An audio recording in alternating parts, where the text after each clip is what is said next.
At the same time جب یہ چیزیں سن لی ریکارڈ کا حصہ بنانے کے بعد ہم سے مخاطب ہوئے اور یہ بھی جو ہے وہ تھوڑی سی اپنے اضطراب کا اظہار کیا کہ ماضی میں ممکنہ طور پر صنم جاوید خان صاحبہ کی طرف سے کوئی سخت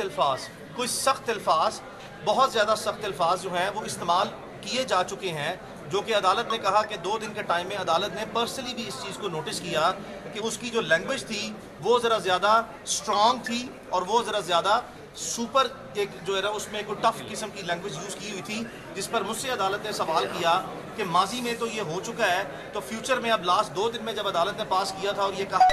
کہ موجودہ کیس میں کسی قسم کا کوئی بیان جو ہے وہ درخواست گزار یا ان کی صاحبزادی صنم جاوید خان صاحبہ نہیں دیں گی، تو اسی بنیاد پہ اب فیوچر میں آپ کیا کریں گے؟ تو میں نے عدالت سے صنم جاوید خان صاحبہ کی طرف سے یہ بھی معذرت خوانا رویہ جو ہے وہ پیش کیا کہ اگر ماضی میں کوئی بھی ایسے الفاظ جو کہ عدالت کی آبزرویشن میں نامناسب تھے یا اس کی جو لینگویج ہے اس میں ان اپروپریٹ سلیکشن آف ورڈز تھی، یعنی کہ نامناسب الفاظ کا یا جملوں کا سخت استعمال ہوا ہے، اس پہ ہم اپنا معذرت خوانا رویہ جو ہے وہ عدالت کے سامنے رکھتے ہیں کہ یہ بالکل جو ہے اگر کوئی ایسی عدالت نے بات سمجھی ہے تو ہم اس پہ معذرت خواہ ہیں۔ اور فیوچر کے لیے بھی ہم نے عدالت نے پھر اگلا سوال کیا کہ آپ کا مستقبل کے بارے میں اپنے اس کنڈکٹ کے بارے میں یعنی کہ اسٹرانگ لینگویج کے بارے میں کیا خیال ہوگا؟ تو پھر صنم جاوید خان صاحبہ کی طرف سے اور جاوید اقبال خان صاحب کی طرف سے عدالت میں یہ یقین دہانی کرائی گئی کہ ہم مستقبل میں بھی ہمیشہ ایک اچھے الفاظ اور ایک مناسب الفاظ کا جو کہ ڈیسنسی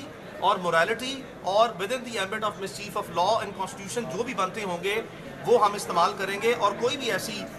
کوئی اسٹیٹمنٹ جو کہ جس میں کوئی inappropriation of selection of words یا سینٹنسز ہوگی اس کو انشور کیا جائے گا کہ کوئی ایسی چیز جو ہے وہ نہ کہی جائے یا کوئی ایسی بات نہ کہی جائے جو کہ خلاف قانون و آئین یا کوئی مورل سٹینڈرڈز جو سوسائٹی کے ہیں اس کے خلاف قریب سے بھی گزرتی ہو۔ تو یہ وہ چیز